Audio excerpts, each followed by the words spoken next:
আপনি একজন ব্যক্তি দল চালাবেন, সংসদ চালাবেন, আবার প্রধানমন্ত্রী হিসেবে, প্রধান নির্বাহী হিসেবে আপনি ডিসচার্জ করবেন, এটা হয় না। আমি পার্টি প্রধান হইলে, নতুন একটা পার্টি আসলে আমি তাকে উপর দিয়ে বলতাম ওয়েলকাম, ভিতর দিয়ে বলতাম গেট লস্ট।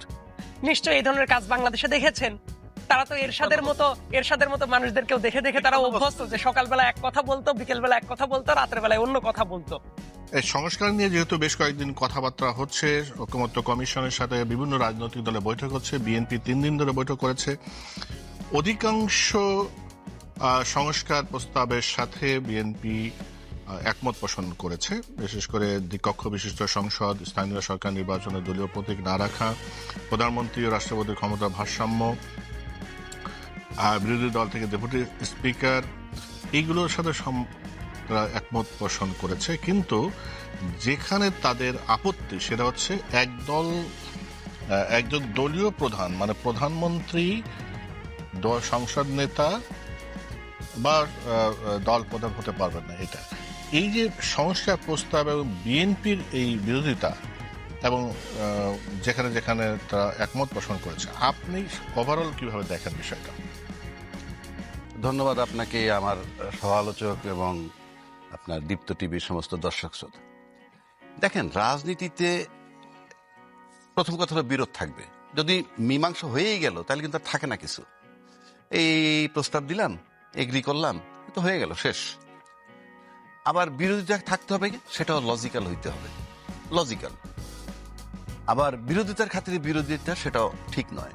এখন আমরা দেখতেছি বিএনপি বেশ লম্বা সময় ধরে আলোচনা করতেছে, বসছে, এবং বিএনপি নিঃসন্দেহে এই মুহূর্তে সবচেয়ে বড় দল, বা মানে এখন পর্যন্ত মনে হয় নির্বাচন দিলেই তারা পাশ করবে, সুতরাং তাদের একটা প্রভাব বা তাদের বিষয়গুলোর গুরুত্বও বেশি, এবং সেটা দিচ্ছে, যারা আলোচনায় বসতেছে তাদের ওখানেও পাচ্ছে।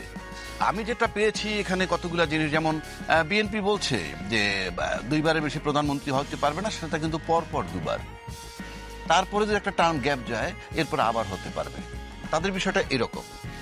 আবার একই সময়ে দলীয় প্রধান, তারপরে সংসদ নেতা এবং প্রধানমন্ত্রী, এখানেও তারা এইভাবে থাকতে চাচ্ছে, এবং সেখানে সংস্কার যারা কমিটিতে আছে তাদের একটু দ্বিমত আছে। আপনার দ্বিমত আছে কিনা? আমি ব্যক্তিগতভাবে আপনার ব্যক্তিগতভাবে বলেন। আমি প্রশ্নটা করছি এই কারণে, আমরা 15 বছর যেটা দেখেছি, একই ব্যক্তির যে মানে অসম্ভব ক্ষমতার ধর হয়ে যা, ডক্টর আকবর আলী খান বলেছিলেন যে বাংলাদেশের প্রধানমন্ত্রী বোধহয় যার শাসকদের থেকেও ক্ষমতাবান। ওই জায়গায় তো মূল সংস্কারটা দরকার। অফকোর্স, আপনি যদি আমি ব্যক্তিগতভাবে যদি আমাকে বলেন, আমার কাছে একটা সিম্পল উত্তর আছে। এটার সিম্পল উত্তরটা হলো 2টা ফর্মে দিব।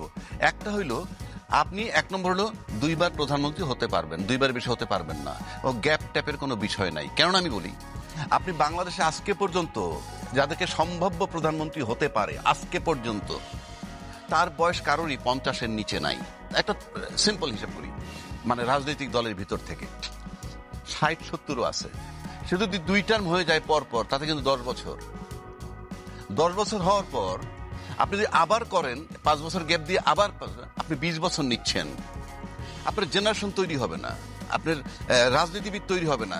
যেই জায়গাটা আজকে আওয়ামী লীগ পড়ছে, জাস্ট শেখ হাসিনা চলে গেছে, টোটাল পার্টি জিরো। আপনি দেখেন তো, দাঁড়া করেন একটা লোক দেন, আপনি তৈরি করতে দেন নাই। তো একইভাবে যদি আপনি আমাকে জিজ্ঞেস করেন, একই ব্যক্তি যখনই প্রধানমন্ত্রী হয়ে যাবে, সে দলের সভাপতি পদ ছেড়ে দিবে, এবং পার্লামেন্টের যে নেতা, সে পদও ছেড়ে দিবে। সেখানে আপনি আরেকজনকে দেন, কারণ আপনি এক সিদ্ধান্ত, আপনি একজন ব্যক্তি দল চালাবেন, সংসদ চালাবেন, আবার প্রধানমন্ত্রী হিসেবে, প্রধান নির্বাহী হিসেবে আপনি ডিসচার্জ করবেন, এটা হয় না। ওয়ালটন মাইক্রোওয়েভ ওভেনের খাবার গরম রাখে দীর্ঘ সময় ধরে। Walton microwave oven. বিকজ আমরা 17 বছর যে সংবিধান সংশোধন করছে, 17 বার 53 বছরে, এটা একটা স্বৈরাচারের চটি বই বানানো হয়েছে, জাস্ট চটি বই। এবং 70 অনুচ্ছেদ যদি থাকে, এরপরে স্বৈরাচারের জন্য আর কিছু লাগে না।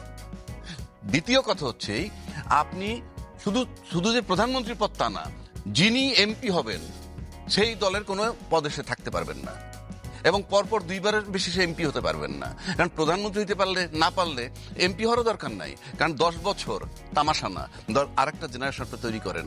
আজকে বাংলাদেশের সবচেয়ে নাজেহাল অবস্থা হয়েছে রাজনীতিবিদ বলতে আমরা মনে করি বিএনপির টপ 2 জন নেতা, আওয়ামী লীগের শেখ হাসিনা পরিবার, ওইদিকে মানে এছাড়া আমি কোনো লোকই খুঁজে পাই না। আপনার সেকেন্ড মানুষ চিন্তাই করে না, এই যে চিন্তা করে না, এটা একটা বিরাট রাজনৈতিক শূন্যতা তৈরি হয়েছে। 2 নম্বর, আমি আরেকটা জায়গায় যাই, আপনি যদি এগ্রি করেন যে এই সংসদে মেনে নিলাম, তাদের সবাই এগ্রি করে, তারপর সেটা তাদের গঠনতন্ত্রে ঢুকাতে হবে আমি মনে করি। আর গঠনতন্ত্র যদি আপনি সংশোধন করে ফেলেন, আমার সংবিধানে লেখা লাগে না। আর সবশেষে বলি একটা কথা, এখন আপনি যদি বাংলাদেশ যে কায়দায় চলে, আর সে কায়দায় যদি আমি আমার মতো করে চলতে চাই, এখন হয়তো আমি রাষ্ট্রীয় খাতিরে বলতেছি, দেশের স্বার্থে বলতেছি, জনগণের স্বার্থে বলতেছি, আমি যদি একটা পার্টির প্রধান হইতাম তাইলে আমি কি করতাম সেটা আমি জানি না। আমি পার্টি প্রধান হইলে, নতুন একটা পার্টি আসলে আমি তাকে উপর দিয়ে বলতাম ওয়েলকাম, ভিতর দিয়ে বলতাম গেট লস্ট। কারণ এটা স্বাভাবিক, আমি কেন বাজারে প্রতিদ্বন্দ্বী নিব? তা আমি যদি মনে করেন কোনো পার্টির চিফ হইতাম, ইভেন এই বড় দলের প্রধান হইতাম, আমি কি করতাম জানেন? সিম্পল, যত পদের সংস্কার আসে, আমার তো একটা ইমেজ আছে, এই আজকে পর্যন্ত যে গ্রহণযোগ্যতা, আমি একদম শুরুতে অগাস্ট মাস যখনই আমি সমস্ত টিক মার্ক দিয়ে দিয়ে দিয়ে দিয়ে মেনে যেতাম। কেন মেনে যেতাম? তারপরে আপনি নির্বাচন দেন, নির্বাচন দেওয়ার পর 2/3 মেজরিটি নিয়ে যাব, দরকার হলে আমি যদি গয়রহ আবার মনে করে বাতিল করে দিব, বাতিল করব। কিন্তু এই যে আলোচনাটা চলতেছে, এই আলোচনায় কিন্তু আপনি শেষ করা কঠিন হবে। এই দিস ওয়ে দ্যাট ওয়ে লড়াই চলছে। আবহাওয়া রাজ্জাকে আপনি যেটা বললেন যে আপনি যদি এরকম একটা প্রভাবশালী দল প্রধান হতেন, তাহলে আপনি টিকমার্ক দিয়ে হয়ে যেতেন। আবার যদি মনে হতো যদি আপনি করতেন, হ্যাঁ, না হলে এটা ফেলে দিতেন। 2/3 মেজরিটি এটা কিন্তু সেই সেই স্বৈরাচারী স্বৈরাচারী, মানে এখনো শিক্ষা কেন বললাম নেই, এবং আপনি সেই জায়গায় আছেন। না কেন বললাম, আমার মন্তব্য করা ঠিক না। না ইতিমধ্যে বড় দলের লোক বলছে আমরা এগুলা মানি না, এবং ক্ষমতায় গেলে এগুলা ফেলে দিব। তার মানে ওই যে সেই যে ওখানে যেতে চায়, শিক্ষা নাই, ওখানে যেতে চায়, কেউ শিখতে চায় না। বলেন এই মন্তব্যের সাথে আপনার মন্তব্য চাইবো, এই যে মানসিকতা, আমাদের মাইন্ডসেট এখনো কিন্তু সেই পুরনো ধাঁচের মাইন্ডসেটের মধ্যে রয়েছে কিনা। আমরা নির্বাচনটা বিশেষ আনার করে জন্য এই যে প্রধানমন্ত্রী নিয়ে আমরা আলোচনা করছি, তার ক্ষমতা, এটা নিয়ে কিন্তু যখন শেখ হাসিনা ক্ষমতায় ছিল, তখনও কিন্তু অনেকেই, ডক্টর আকবর আলী খানের মতো অনেকেই কিন্তু বলেছে যে এই ব্যবস্থার পরিবর্তন হওয়া দরকার। সেই জায়গায় এসে বিএনপির এই আপত্তিকে কিভাবে দেখেন? ধন্যবাদ। আলোচনাটা যে ফ্রেমিং এর ভেতরে আপনি নিয়ে এসেছেন, আমার কাছে মনে হয় এই জায়গায় কয়েকটা প্রেক্ষাপট একই সাথে আলোচনাটা করা জরুরি। আকবর আলী খানের উদাহরণ বলেন, আকবর আলী খান আমার অত্যন্ত প্রিয় মানুষ ছিলেন, তার বইপত্র আমি খুব মনোযোগ দিয়ে পড়ার চেষ্টা করি, কারণ বাংলাদেশের যে কয়জন বিদগ্ধ ব্যক্তি ছিলেন, আমি মনে করি যে তার ভেতরে অবশ্যই আকবর আলী খান অন্যতম একজন। এবং তার ফলশ্রুতিতেও আপনি যদি কালেকটিভলি সংস্কার প্রস্তাবের দিকে তাকান, দেখা যাবে সংখ্যার বিচারে যদি 5টা সংস্কার কমিশনের যেগুলো আলোচিত হচ্ছে 694টা, যদি আমি ভুল না করি, সংস্কার প্রস্তাব ছিল, এর ভেতরে কিন্তু বিএনপিও মোর অর লেস 85%-এর উপরে, অলমোস্ট 90%, 89%-এর মতো তারা কিন্তু একমত। কিছু কিছু জায়গায় এসে দ্বিমতের জায়গাটা আসছে। এটা রাজনৈতিক দল হিসাব করলে যে কোনো রাজনৈতিক দলই তাদের একটা নিজস্ব রাজনীতি আছে। সংস্কার কমিশনের প্রস্তাবের সাথে প্রত্যেকটা রাজনৈতিক দল ইনএভিটেবলি একমত হবে, এটা এক্সপেক্ট করাটা উচিত না। সেটাই যদি হতো তাহলে তার ঐকমত্য কমিশনের কোনো দরকার ছিল না। প্রাইম মিনিস্টারের ক্ষমতার কথা যদি বলেন, আমি ব্যক্তিগতভাবে মনে করি একজন মানুষের হাতে যদি অসীম ক্ষমতা থাকে, ওই ক্ষমতাটা মিসইউজ করারও কিন্তু একটা অপশন থাকে। সাবকন্টিনেন্টাল পয়েন্ট অফ ভিউ থেকে যদি আমি বলি, তাহলে অতীতে বহুবার এই জাতীয় কাজ ঘটেছে। সো অতীত অভিজ্ঞতা যেহেতু খুব একটা ভালো না, সামনের দিনে যাতে স্ট্রাকচারাল ওয়েতে কেউ যাতে এটা সুযোগ না নিতে পারে, সেই জায়গায় কিছুটা চেক অ্যান্ড ব্যালেন্সের দরকার আছে। আবার এই ব্যাপারটাও মাথায় রাখাটা জরুরি, ধরেন লেটস সে XYZ যে পলিটিক্যাল পার্টিই হোক, এখন একটা দেশ চালানোর জন্য, বেসিক্যালি বাংলাদেশের মতো একটা দেশ চালানোর জন্য, এটা কিন্তু এক্সটার্নাল যে প্রেশারগুলা থাকবে সেটাকেও ডিল করার মতো ক্যাপাসিটিটা রাখতে হয়। তার কারণ হলো, আমাদের যদি বর্ডার এরিয়াগুলা খেয়াল করেন, এক সাইডে বঙ্গোপসাগর আর 3 সাইড মিলে যে 2টা দেশ আছে, এই 2টা দেশ কিন্তু মোর অর লেস অনেক ক্ষেত্রে ডিপ্লোম্যাটিক্যালি হোস্টাইল দেশ, যদিও আমরা বন্ধুভাবাপন্ন দেশ বলার চেষ্টা করি। আলটিমেটলি যেটা দেখা যাচ্ছে, এই জায়গায় যদি গভর্নমেন্ট অনেক বেশি উইক হয়ে যায়, সেই ক্ষেত্রে আমরা তো ইন্টারনাল অ্যাফেয়ার গুলো নিয়ে কথা বলছি যে অতীতের অভিজ্ঞতা ভালো না, yes I agreed with this point. একই সাথে গভর্নমেন্ট যদি অনেক দুর্বল হয়ে যায়, খেয়াল করে দেখেন তাহলে বাইরের যে কান্ট্রিগুলো আছে তারা যেভাবে বাজে ইনফ্লুয়েন্স করার চেষ্টা করে, সেই জায়গাটা কিন্তু আরো বেড়ে যাওয়ারও সম্ভাবনা আছে। কাজে আমাদের কিন্তু ইন্টারনাল এবং এক্সটার্নাল 2টা ইফেক্টই বিবেচনায় রাখার দরকার আছে।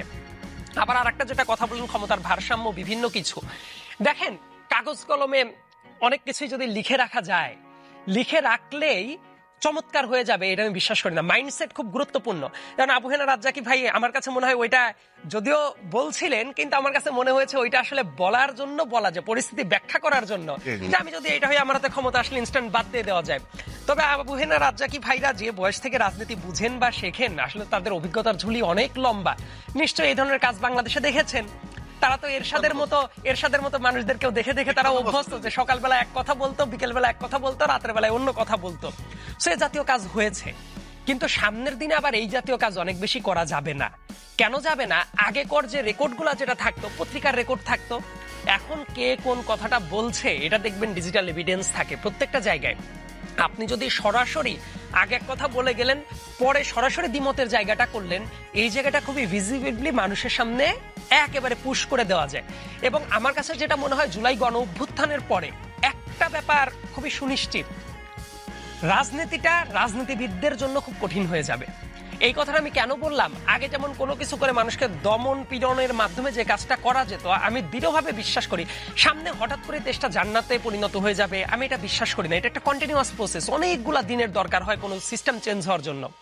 কিন্তু বিগত যে রেজিমটা ছিল, তারা যেভাবে দমন পীড়ন করার চেষ্টা করত, যে কেউই ক্ষমতায় আসলে অ্যাটলিস্ট ওই জায়গা থেকে ভালো পজিশনে যাবে। কারণ কি, অনেক কিছু মানুষ যেভাবে চুপচাপ মেনে নিত, বিভিন্ন ইস্যু দেখে আমার কাছে মনে হয় যে জনগণের ভেতরে এখন ওই জায়গাটা গ্রো করেছে যে তারা প্রশ্নটা করতে পারবে।